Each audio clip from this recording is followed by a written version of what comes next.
ونصلی علی رسولہ الکریم اما بعد فاعوذ باللہ من الشیطان الرجیم بسم اللہ الرحمن الرحیم واقیموا الصلاۃ۔ قرآن کریم فرقان حمید میں اللہ تعالیٰ نے مسلمانوں کو ارشاد فرمایا کہ تم نماز قائم کرو۔ نماز قائم کرنا فرمایا ہے، یہ نہیں فرمایا نماز پڑھو۔ مفسرین نے نقطہ بیان فرمایا کہ نماز قائم کرنے سے مراد یہ ہے کہ نماز کے مسائل سیکھ کر، اس کا طریقہ سیکھ کر، اللہ اور اللہ کے رسول کی تعلیمات کے مطابق نماز ادا کرنے کو نماز قائم کرنا کہتے ہیں۔ اس لیے نماز کے مسائل کو سیکھ کر ادا کرنا ضروری ہے تاکہ اللہ کے ہاں قبول بھی ہو سکے۔ نماز کے مسائل میں سے ایک اہم ترین مسئلہ نماز کی نیت کا ہے، اور بہت سے حضرات اس نیت کے بارے میں پریشان ہوتے ہیں کہ کیا نیت کریں۔ تو آج اس ویڈیو میں نیت اور دوسرے اہم مسائل کے بارے میں انشاءاللہ ہم بتائیں گے۔ تو نماز کی نیت کرنا تو ضروری ہے۔ نبی کریم صلی اللہ علیہ وسلم نے بھی ارشاد فرمایا انما الاعمال بالنیات، تمام اعمال کا دار و مدار نیتوں پر ہوتا ہے۔ انسان نیت کرتا ہے تو ویسے ہی اس کا نتیجہ اللہ کی طرف سے آتا ہے۔ جتنی بھی فرض نمازیں ہیں، واجب نمازیں ہیں، سنت نمازیں ہیں، نفل نمازیں ہیں، سب کے لیے نیت کرنا ضروری ہے۔ بغیر نیت کے نماز نہیں ہوتی۔ لیکن جو فرض نماز ہے، وقت کی نماز تو یا اور نمازیں ہیں، ان کی نیت کیسے کی جائے؟ سب سے افضل طریقہ تو یہ کہ انسان زبان سے کہے کہ اللہ میں آج کی ظہر کی فرض نماز ادا کرتا ہوں۔ اگر وہ زبان سے نہ کہے، صرف دل میں خیال کر لے تو اس سے بھی نیت ہو جاتی ہے۔ ایک مرد اگر گھر سے، اپنی دکان سے یا اپنے دفتر سے مسجد کی طرف جا رہا ہے، اس کے دل میں خیال ہے کہ میں ظہر کی نماز مثلاً پڑھنے کے لیے جا رہا ہوں، تو اس کی نیت ہو گئی۔ نیت دل کے ارادے کا اصل نام ہے۔ اسی طرح خاتون اگر اٹھ کر وضو کر رہی ہیں اور مصلی کی طرف آ رہی ہیں تو ان کو معلوم ہوتا ہے کہ میں کیوں اٹھ رہی ہوں، وضو کیوں کر رہی ہوں اور کس کام کے لیے جا رہی ہوں، اس سے بھی نیت ہو جاتی ہے۔ یہ اچھی طرح بات ذہن نشین کر لیں کہ نیت دل کے ارادے کا نام ہے، اور آدمی جس کام کے لیے چلتا ہے تو اس کے چلنے سے نیت ہو جاتی ہے۔ تو فرض نماز ادا کر رہے ہیں تو یہ نیت ہو کہ میں آج کی مثلاً ظہر کی نماز ادا کر رہا ہوں، اتنی نیت بھی کافی ہے۔ اسی طرح کوئی واجب نماز ادا کر رہا ہوں، وطر کی نماز پڑھنا چاہتا ہے تو یہ نیت کر لے کہ میں آج وطر کی نماز پڑھ رہا ہوں، یا زبان سے کہنا چاہے تو زبان سے کہہ لے کہ اللہ میں وطر کی نماز ادا کرنا چاہ رہا ہوں یا ادا کرتا ہوں، نیت ہو جائے گی۔ نفل نماز یہ سنت نماز ہے، اس کی بھی نیت ہے۔ مثلاً ایک آدمی فجر سے پہلے کی 2 سنتیں ادا کرنا چاہتا ہے تو وہ یہ نیت کر لے کہ میں آج فجر سے پہلے کی 2 سنتیں ادا کر رہا ہوں، نیت ہو گئی۔ اسی طرح جو قضا نمازیں ہیں، البتہ ان کے بارے میں ایک مسئلہ ذرا مختلف ہے۔ وہ یہ ہے کہ قضا نماز کی تعیین ضروری ہوتی ہے۔ مثلاً ایک آدمی کے ذمے بہت سے دنوں کی نمازیں قضا ہیں، تو وہ جب بھی نماز ادا کرنا چاہے تو اس کے 2 طریقے ہیں۔ ایک طریقہ تو یہ ہے کہ وہ یہ نیت کرے کہ میں یا اللہ مثلاً 1 محرم کی فجر کی نماز پڑھتا ہوں، 1 محرم کے دن کی جو میری نماز رہ گئی تھی وہ ظہر کی نماز ادا کرتا ہوں۔ ایک طریقہ یہ ہے۔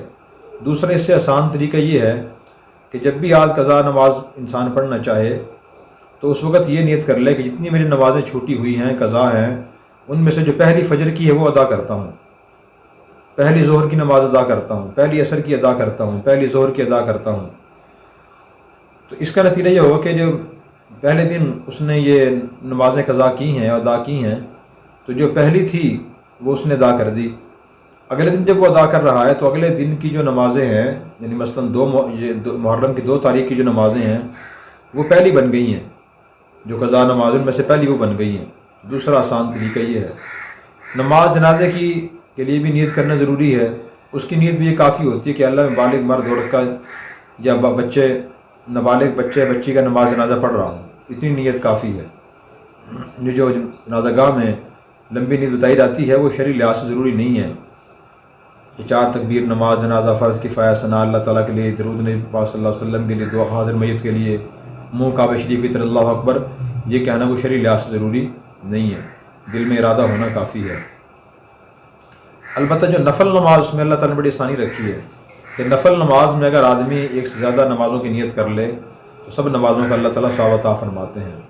مثلاً ایک شخص مسجد میں داخل ہوا اور وہ داخل ہونے کے بعد 2 رکعت پڑھنا چاہتا ہے تو وہ نیت کر لے کہ اللہ میں 2 رکعت نماز تحیۃ المسجد، تحیۃ الوضو، صلاۃ الحاجت، صلاۃ التوبہ، صلاۃ الشکر ادا کرتا ہوں۔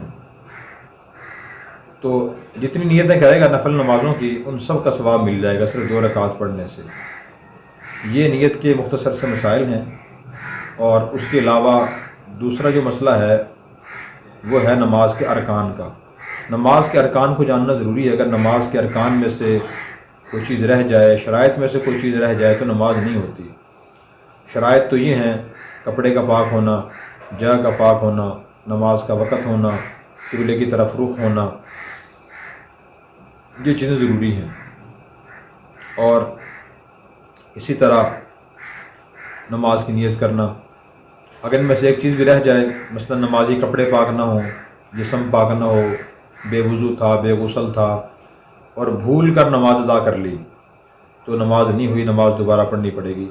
نبی پاک صلی اللہ علیہ وسلم کا ارشاد ہے: لا صلاۃ بغیر طہور، کہ بغیر طہارت کے نماز نہیں ہوتی۔ اور اسی طرح آپ نے یہ بھی ارشاد فرمایا: مفتاح الصلاۃ الطہور، کہ نماز کی جو کنجی ہے وہ طہارت ہے۔ جیسے چابی اور کنجی کے بغیر تالا نہیں کھلتا، اسی طرح بغیر طہارت کے نماز نہیں ہوتی۔ کسی نے بھول چوک کر پڑھ لی ہو، نماز دوبارہ پڑھنی پڑے گی بغیر طہارت کے جو پڑھی ہو۔ اور اسی طرح نماز کا وقت ہونا بھی ضروری ہے۔ کسی نے بھول چوک کر نماز کا وقت شروع ہونے سے پہلے نماز شروع کر دی، مثلا ظہر کی نماز کا وقت شروع ہو رہا تھا 1 بجے یا 12:30 بجے، اس آدمی نے 1 یا 12:29 پہ نماز شروع کر دی، 1 منٹ پہلے نماز شروع کی تو وہ نماز نہیں ہوگی، دوبارہ پڑھنی پڑے گی۔ اسی طرح نماز کی جو اندر کی فرائض ہیں ان کا خیال کرنا بھی ضروری ہے۔ تکبیر تحریمہ کہنا، یعنی اللہ اکبر اپنی زبان سے کہنا ہر نماز شروع ہونے کے لیے ضروری ہے۔ اس میں بڑی کوتاہی پائی جاتی ہے اور اکثر لوگ اس کے علم نہیں ہے، وہ آتے ہیں ہاتھ کانوں تک اٹھاتے ہیں اور باندھ لیتے ہیں، زبان سے اللہ اکبر نہیں کہتے۔ تو زبان سے اللہ اکبر کہنا ضروری ہے، زبان حرکت میں آئے پھر نماز شروع ہوگی۔ اسی طرح قیام بھی ضروری ہے، بغیر عذر کے فرض واجب نماز بیٹھ کر پڑھنا جائز نہیں ہے۔ ہاں کوئی عذر ہو کہ بیٹھ کے نمازی پڑھ سکتا ہے۔ اسی طرح تیسری چیز ہے وہ ہے قرات، تلاوت کرنا، سورہ فاتحہ پڑھنا، ساتھ میں سورت ملانا، دونوں چیزیں واجب ہیں۔ مطلق قرات جو ہے وہ فرض ہے، اس کے بغیر بھی کوئی نماز نہیں ہوتی۔ اسی طرح جو چوتھی چیز ہے وہ ہے رکوع۔ ہر نماز میں رکوع کرنا ضروری ہے، 2 سجدے کرنا ضروری ہیں، آخری قعدہ ضروری ہے، آخر میں اتحیات میں بیٹھنا وہ بھی ضروری ہے۔ اگر ان میں سے کوئی فرض کام رہ جائے تو نماز بالکل ہوتی ہی نہیں، اس کی تلافی کو صورت نہیں ہے۔